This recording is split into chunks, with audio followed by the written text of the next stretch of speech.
Chaque jour en Suisse, 50 personnes sont hospitalisées pour un infarctus aigu du myocarde. Le cœur est un muscle qui doit être irrigué en permanence par les artères coronaires. Si elles sont rétrécies, par exemple par des dépôts de cholestérol, un caillot de sang peut provoquer une obstruction soudaine.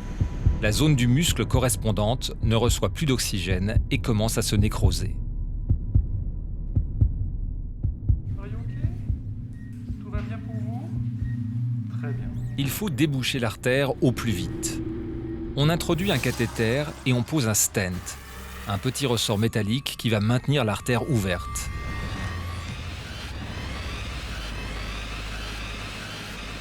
Dès que le muscle est à nouveau irrigué, la nécrose cesse de s'étendre. Selon l'emplacement et la taille de la zone détruite, les séquelles seront plus ou moins graves. C'est une course contre la montre que l'on fait. On a souvent l'habitude de dire que le temps, c'est du muscle. Plus on va déboucher cette artère occluse, plus rapidement, plus nous allons sauver du muscle cardiaque. Alors si on attend trop longtemps, c'est-à-dire au-delà de 6, 7, 8 heures, malheureusement, les lésions seront irréversibles et nous n'aurons plus la possibilité de récupérer du muscle cardiaque. Donc il va y avoir une mort de toutes ces cellules irréversibles.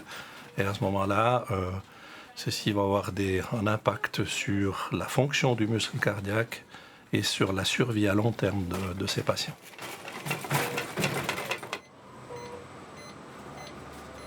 Comme ça, hein. C'est des trucs de vieux, comme disent certaines personnes. Ouais, vous savez, c'est de plus en plus jeune, hein, ça, maintenant. Oui, j'ai 2 copains qui sont partis comme ça. Ah, bah voilà. Pour gagner de précieuses minutes, le CHUV a créé il y a 3 ans la filière STEMI, un dispositif qui regroupe l'ensemble des alertes cardiaques du canton. Le jour de notre tournage, un patient arrive en urgence. L'équipe STEMI a déjà été activée grâce aux données fournies depuis l'ambulance. Mais oui, il n'y a pas de souci. On l'emmène sans tarder en salle de cathétérisme pour une coronographie, un examen qui permet de sonder ses artères pour l'opérer au besoin immédiatement. Grâce à cette prise en charge accélérée, le délai entre l'arrivée à l'hôpital et le débouchement de l'artère a pu être amené de 70 à 45 minutes en moyenne. On constate que nous avons pu raccourcir justement les délais entre le début de la prise en charge et l'ouverture du vaisseau. Par contre, nous n'avons pas eu d'impact sur le délai entre le début des douleurs et l'arrivée de l'ambulance. Et c'est sur ce délai qu'on aimerait maintenant mettre toute notre énergie pour essayer de le raccourcir. 156 sur 98, je l'ai recontrôlé à 160. Il avait tous ces problèmes d'hypertension, il avait reçu de la biliaire. Le CHUV a créé il y a 3 ans un registre des infarctus. On interroge les patients sur la manière dont ils ont réagi depuis l'apparition des premières douleurs. On essaie de comprendre pourquoi ils ont souvent attendu trop longtemps avant d'appeler les secours. En Suisse, des 1000 personnes meurent chaque année de maladies coronariennes, soit un mort toutes les 50 Les femmes ont une difficulté supplémentaire. Leurs symptômes sont souvent atypiques, très différents de ceux des hommes, et banalisés même par leur médecin traitant. J'ai dit peut-être c'est de nouveau, comme on m'avait dit il y a quelques années en arrière, c'est le gros intestin, j'ai des médicaments à la maison, mais il faut que ça passe. Et ma collègue, elle m'a dit, je reste avec toi, et à 3 heures, elle m'a dit non, je vais t'amener jusqu'à Épalage aux urgences.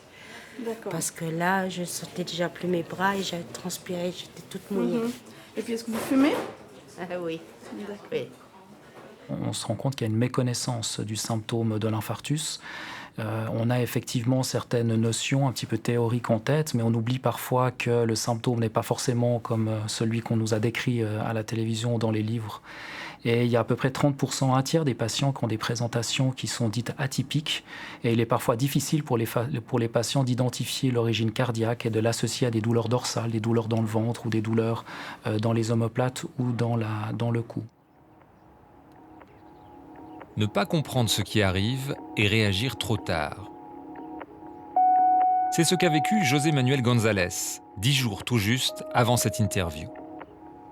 J'étais en train de faire à manger et j'ai senti une gêne au niveau de la poitrine. Ça m'a pas interpellé plus que ça. Je transpirais un peu, une gêne, mais Pas une douleur. Il avait pas mal au bras, il avait pas les lèvres violettes, des fois comme on dit, les bouts des doigts violets, il y avait rien de tout ça en fait. Donc rien ne faisait penser à quelque chose de grave comme il a eu en fait. Je suis allé me coucher tout simplement, je me suis mis un moment au lit en pensant que ça irait mieux. Et j'étais à 1000 lieues d'imaginer que je faisais un infarctus, quoi. Lui non plus n'a rien vu venir. Stéphane Gressin est trader, un métier stressant entre tous. Il y a 2 ans et demi, il a commencé à ressentir une intense fatigue. Dans mon travail, même entre midi et 2, j'essayais de dormir ou de me reposer. J'avais loué un parking avec une voiture, donc je me mettais dedans pour dormir. Les récupérations ou les phases de récupération étaient beaucoup plus longues que prévu. J'ai senti qu'à chaque fois que je marchais, mon cœur en fait était au maximum de sa capacité. J'avais l'impression d'avoir 80 ou 90 ans, 95, 100 ans. J'étais un vieux. Donc je suis rentré dans le tram, et dans le tram, je me rappellerai toujours, il y avait un monsieur qui était à côté de moi. Je me suis tenu à la barre et je me suis rendu compte qu'à tout moment, je pouvais tomber dans les pommes. Je pensais que j'étais vraiment dans une grippe qui était forte ou une angine, mais j'ai pas du tout pensé crise cardiaque. José Manuel González, lui, reste à la maison tout le week-end sans alerter les secours. Le lundi matin, il part carrément au travail. Ce sont des collègues et l'infirmière d'entreprise qui le convainquent d'aller se faire examiner sans tarder. Je pense que j'avais quand même assez bonne mine. Je suis parti en taxi, tout simplement, quoi. J'aurais de toute façon pas voulu aller en ambulance. Je pense que j'aurais refusé. Pour moi, j'étais bien. Je suis rentré à la clinique en leur disant, voilà, je suis très fatigué, j'ai une angine, je voudrais des médicaments et pouvoir me reposer quelques jours parce que j'ai besoin de dormir. Et c'est là que l'infirmière s'est rendue compte que c'était autre chose. C'est là qu'on a commencé à faire des analyses et après tout va très vite, quoi. Ses 3 artères coronaires sont bouchées, nécessitant la pose de 5 stents. Son médecin ne comprend pas comment il a pu tenir aussi longtemps sans intervention. Il a dit simplement, j'ai essayé de vous sauver, vous devriez normalement ne jamais arriver à la clinique, vous auriez dû mourir. Je peux pas faire grand-chose au fait, quoi. Si je serais tout seul, ça serait un peu plus compliqué, quoi. J'ai la chance d'avoir mon ami qui s'occupe de moi parce que comme j'ai pas trop le droit de faire d'efforts, tout ce qui est faire les courses, le moindre... Les banalités au fait, quoi. Tout ce qu'on fait tous les jours, là, vous pouvez pas le faire. J'ai de la chance sur ce coup-là, ouais. Vous êtes essoufflé maintenant? Un petit peu quand même. Un petit peu. Ça vous montez plus les marches du partenariat? Ah non, ça c'est fini. En tout cas pour l'instant.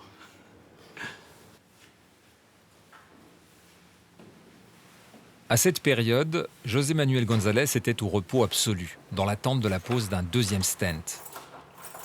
Une opération suivie de 3 semaines de réhabilitation dans une clinique spécialisée. Ok, c'est quelqu'un qui a tendance à faire des crises d'angoisse ou... Pas connu. Ok. En cas d'alerte cardiaque, le seul bon réflexe est d'appeler le 144. Les régulateurs sont formés à évaluer les symptômes et à prodiguer des conseils immédiats. Elle a fait un malaise. Elle est consciente, là? Oui, elle vous parle, d'accord. Elle respire normalement? Elle a de la peine à respirer, d'accord. Vous êtes à côté d'elle, là, maintenant? Oui? Passez-lui le téléphone que je lui pose 2 petites questions. Là, je viens d'alarmer l'ambulance, ils vont arriver tout soudain, d'accord? Passez-lui le téléphone, je veux lui parler, s'il vous plaît. Oui, madame? C'est les ambulances. Oula, j'entends, vous avez de la peine à respirer, ouais. Même si les régulateurs ne sont pas médecins, ils ont dans ce cas précis le droit de prescrire un médicament pour fluidifier le sang au plus vite. Ça pique, ça brûle, ça serre? Dans les cas vraiment importants où il y a une douleur thoracique typique, vraiment caractéristique, associée à des signes de gravité, une difficulté respiratoire, un diabète existant ou d'autres, on peut, en plus bien sûr des moyens de secours qu'on dépêche rapidement, demander à la personne de prendre certains médicaments si bien sûr elle les a au domicile. Une patiente agressive, les ambulanciers ont besoin... Les gens attendent trop avant d'appeler, ce qui empêche le taux de survie de s'améliorer malgré les progrès de la prise en charge médicale. Ils sous-estiment leur situation, ils imaginent que ça va passer, ils veulent pas déranger pour rien. Et c'est vrai que souvent ils attendent avant de nous appeler. Et c'est dommage, il vaut mieux appeler rapidement sur un symptôme, surtout si on ne le connaît pas, pour lever le doute au moins. 10 fois par jour, il y a des patients qui ont sous-estimé leur situation, puis plutôt que de l'orienter vers un médecin, au final, on va lui envoyer une ambulance parce qu'il est confronté à une problématique vitale. Il est patianosé, par contre, vous m'avez dit. Hein. Ok, très bien. Alors écoutez, je fais le nécessaire et puis je mets le SMUR avec. Alors, hop. Françoise Raymond a fait son infarctus très jeune, suite à un problème rare d'anévrisme sur une artère coronaire. À 34 ans, je trouve que c'est difficile à l'accepter quand on est jeune, et puis surtout si on a une vie saine. Au lieu d'appeler le 144, elle est partie en voiture avec son mari à l'hôpital régional le plus proche. Là, les médecins ont eu le plus grand mal à poser un diagnostic. J'étais un peu choquée parce que la première chose qu'ils m'ont demandé, c'est de remplir des papiers, alors que j'étais super mal. Ils m'ont posé un tas de questions. Ils m'ont mis des gélules sous la langue parce qu'ils pensaient que j'avais une crampe d'œsophage. Et puis, comme ils voyaient que ça passait pas, ils ont finalement fait un ECG. Mais sur le premier ECG, il n'y avait rien de très précis. Et puis le médecin a dit qu'il ferait un deuxième ECG 20 minutes plus tard. Et une fois qu'on a fait le deuxième ECG, là, c'était fini, il n'y avait plus de choix, c'était le CHUV. Aujourd'hui, si un patient vaudois appelle le 144 et qu'on identifie des symptômes d'infarctus, il est emmené directement au CHUV pour y être opéré. Donc en effet, vous faites un infarctus pulmonaire, il y a un vaisseau qui est bouché, il va falloir qu'on l'ouvre maintenant, hein, c'est très important. Et ça nous permet évidemment de gagner du temps. Le traitement de l'infarctus est une course contre la montre. Cette prise en charge permet d'économiser 1 à 2 heures, bien souvent, ce qui est non négligeable.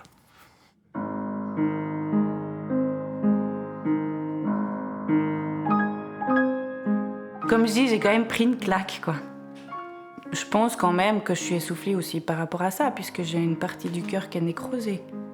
Donc c'est clair que ça peut plus être comme avant. J'ai des enfants qui ont besoin de moi, donc s'il m'arrive de nouveau quelque chose comme ça, puis que ça tourne mal, ils auront plus de maman. Donc c'est clair que oui, ça fait réfléchir quand même.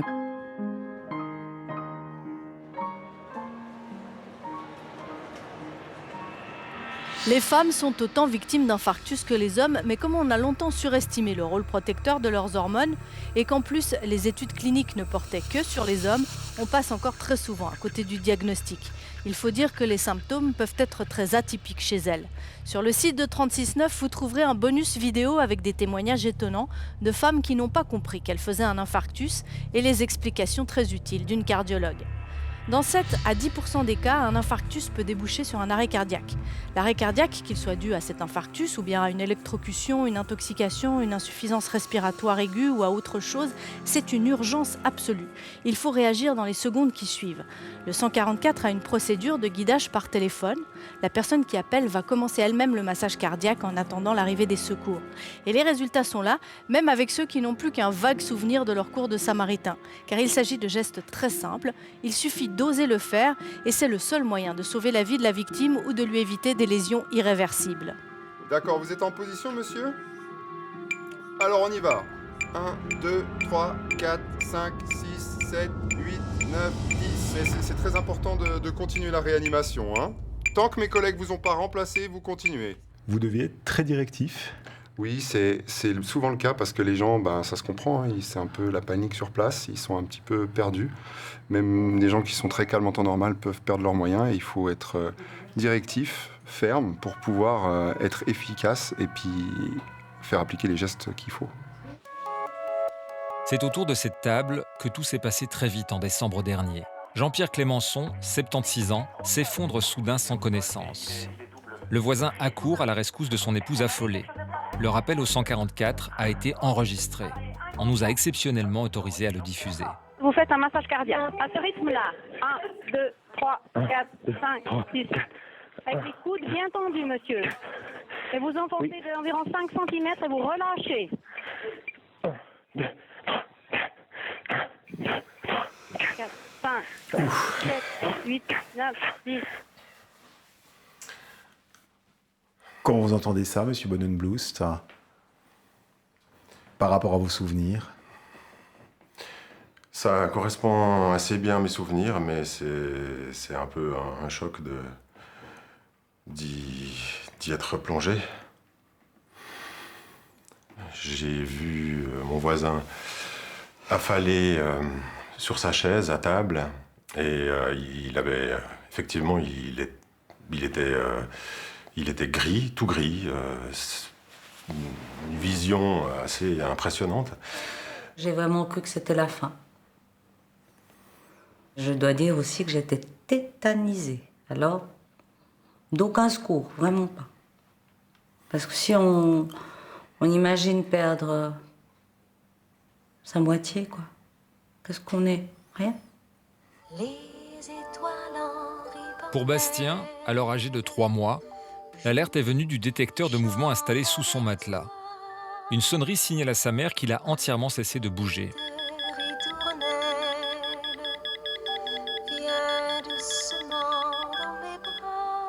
Déjà, on comprend dans sa tête qu'il se passe quelque chose de grave quand ça sonne. Donc j'ai fait comme ça donc sur le torse de mon fils. J'ai vu qu'il y avait vraiment les bras et les jambes qui pendaient. Donc il n'était pas au mieux de sa forme.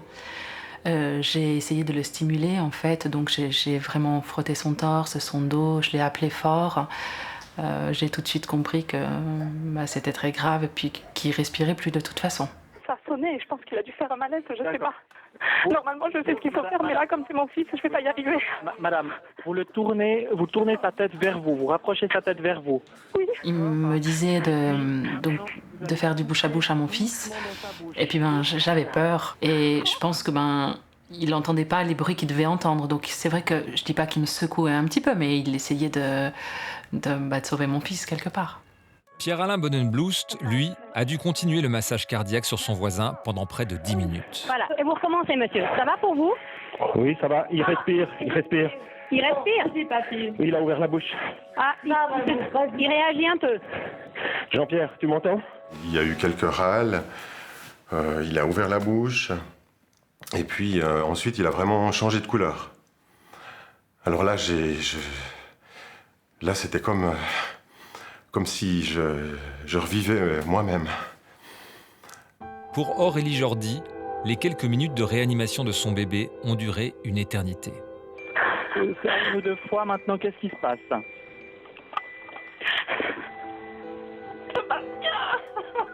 Madame, restez avec moi maintenant. Vous refaites encore 1 ou 2 fois des petites insufflations jusqu'à ce que sa cage thoracique se soulève. D'accord. Et puis ça marchait pas. Et puis il y a un moment donné où je crois que j'étais vraiment désespérée. Puis je me suis dit, il faut que je trouve une façon de me détacher de la situation. Et dans ma tête, je me suis dit, fais comme si t'étais pas sa mère. Et à ce moment-là, franchement, j'ai regardé comme ça le ciel. Et puis je me suis dit, bon, franchement, on se dit à la grâce de Dieu. Et puis je me suis dit, souffle de toutes tes forces. Et là, il respire. Bastien est resté hospitalisé 10 jours au CHUV. Après de nombreux examens, le diagnostic le plus probable était un malaise grave du nourrisson. Depuis, Bastien va bien. Il n'a eu ni séquelles, ni nouvelle alerte. Oui, je partais sans dire au revoir. Hein. Je suis ému aux larmes, parce que j'ai conscience que je l'ai échappé belle, comme on dit. Et que sans Pierre-Alain, je pense que je ne serais pas là ce soir. Une fois la victime évacuée, son sauveur se retrouve seul avec ses émotions. Après, c'est le grand vide. Un grand moment de solitude, en fait. C'est vrai que je pense qu'on a besoin d'être débriefé, de savoir si c'était juste, si j'ai agi correctement, Ça pose des questions assez profondes. Et effectivement, je pense que c'est important d'accompagner ces interrogations, d'accompagner ces ressentis des témoins après de telles situations. On est de plus en plus convaincus que c'est nécessaire et on va y travailler très prochainement. 2, 3, 4, 5, 6, 7, 8, 9, 20. 1, 2, 3, 4, 5, 6, 7, 8, 9.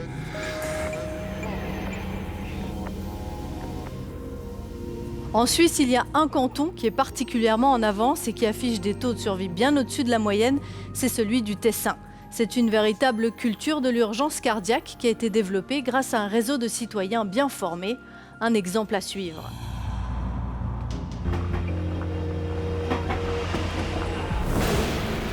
Si vous faites un arrêt cardiaque, mieux vaut que ce soit au Tessin. Vous m'entendez, monsieur ? Voici le dispositif reconstitué en conditions réelles.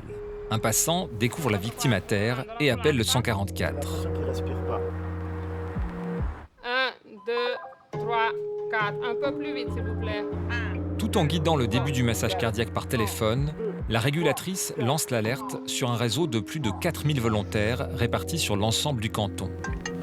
Chacun a sur son smartphone une application qui permet aussi de situer ceux qui sont le plus proches de la victime. La même alerte aboutit à la centrale de la police. Continuez jusqu'à les secouristes, ils arrivent. Hein?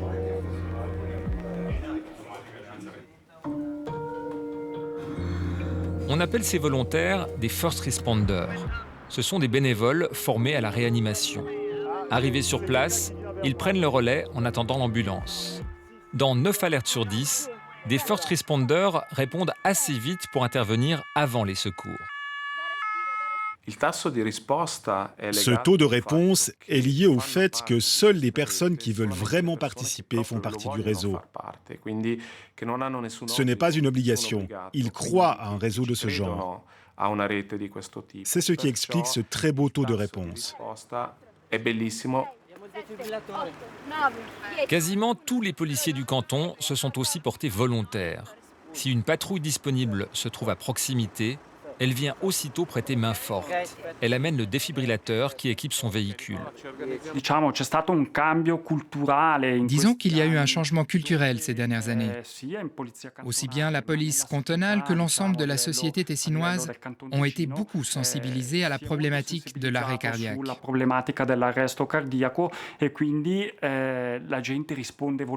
Et donc les gens répondent volontiers. Et nos collègues aussi vont volontiers effectuer ce type d'intervention.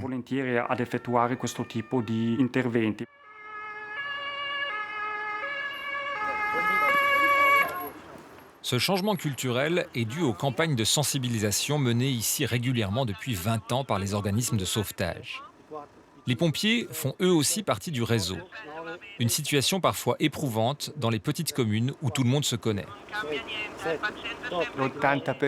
Dans 80% des cas, cela peut être des gens que je connais. Et psychologiquement, c'est très souvent difficile d'intervenir.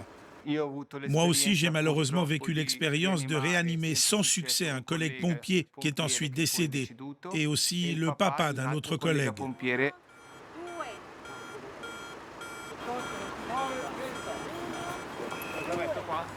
Le réseau inclut les polices cantonales et communales, mais aussi les gardes frontières, la police militaire et la brigade routière.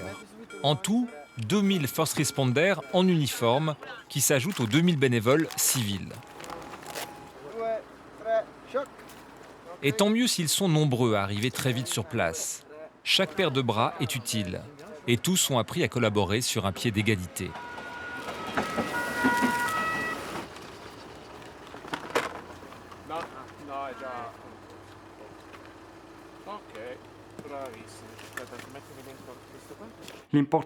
L'important est de pouvoir se relayer après des cycles déterminés de réanimation, pour faire en sorte que la réanimation soit efficace. Et c'est pour ça qu'à chaque fois, il y a plusieurs first responders qui interviennent sur place. Ce dispositif novateur a été mis en place progressivement par la fondation Ticino Cuore, créée il y a 10 ans par les services ambulanciers et le centre de cardiologie de Lugano. Je crois vraiment que ce dispositif est né d'une philosophie. Nous voulons donner la même chance de survie à tous les patients, qu'ils vivent à proximité d'une ville ou tout au fond d'une vallée.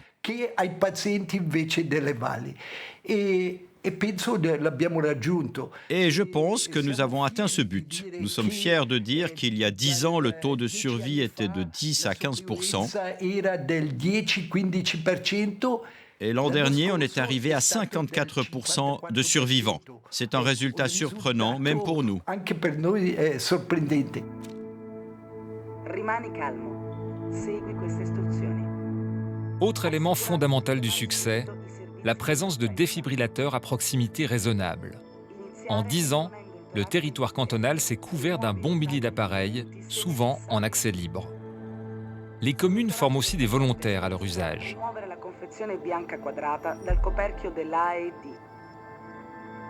Le fait de poser des défibrillateurs, ce n'était pas seulement pour dire « il y a un défibrillateur, le défibrillateur est présent ».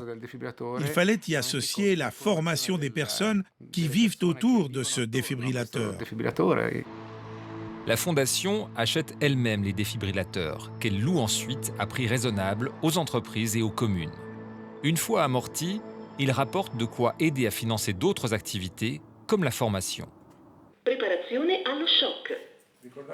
Le Tessin est le seul canton de Suisse où tous les élèves suivent un cours de réanimation à l'école obligatoire. Shock somministrato.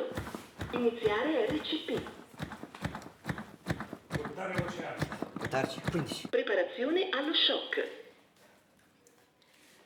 Allontanarsi. Premere il pulsante lampeggiante. Pour nous, c'est fondamental, parce que nous voulons créer une culture de l'urgence. Nous voulons que quand quelque chose arrive, les gens sachent qu'ils doivent avant tout appeler le 144. Et ensuite qu'ils commencent à mettre en œuvre les toutes premières mesures de sauvetage. Cette culture, nous l'obtiendrons uniquement en investissant de l'énergie pour former les jeunes, et cela de manière systématique. Mais c'est peut-être aussi une occasion importante d'enseigner la solidarité, l'altruisme et l'aide spontanée. Il y a un aspect éducatif intéressant dans cette formation à la réanimation. Ce n'est pas seulement de la technique.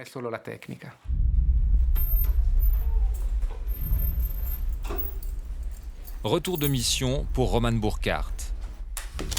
Ce jour-là, 2 victimes sont décédées et une seule a survécu. Les données enregistrées par les 3 défibrillateurs permettent d'évaluer la qualité de la réanimation. Elles alimentent aussi un registre cantonal qui détaille depuis 15 ans les quelques 350 arrêts cardiaques qui surviennent ici chaque année. Peu après sa formation de first responder, Christina a répondu à sa première alerte. Arrivée après les secours, les professionnels lui proposent de participer au massage cardiaque en conditions réelles.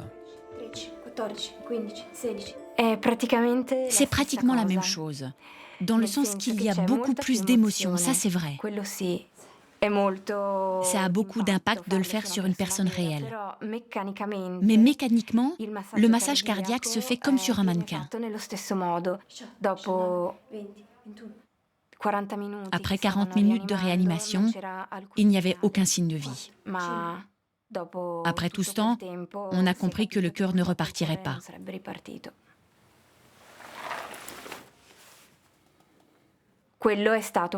Ça a été vraiment pesant, parce qu'au moment où on doit dire que la personne est morte, c'est très dur.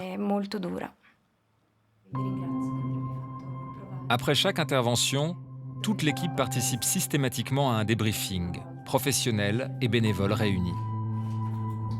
Idéalement, le meilleur moment, c'est tout de suite après la réanimation, pour pouvoir discuter avec les ambulanciers qui sont intervenus. Si par la suite, il apparaît que la personne ne va pas bien, nous activons notre propre groupe de soutien psychologique. C'est très important, parce que finalement, nous offrons notre aide. Nous nous mettons à disposition et avec ça, nous sentons que nous faisons partie d'une équipe. C'est un travail d'équipe et donc la victoire, nous la remportons en équipe. Ce que vous avez fait avec l'aide de 144. C'est elle qui m'a dit.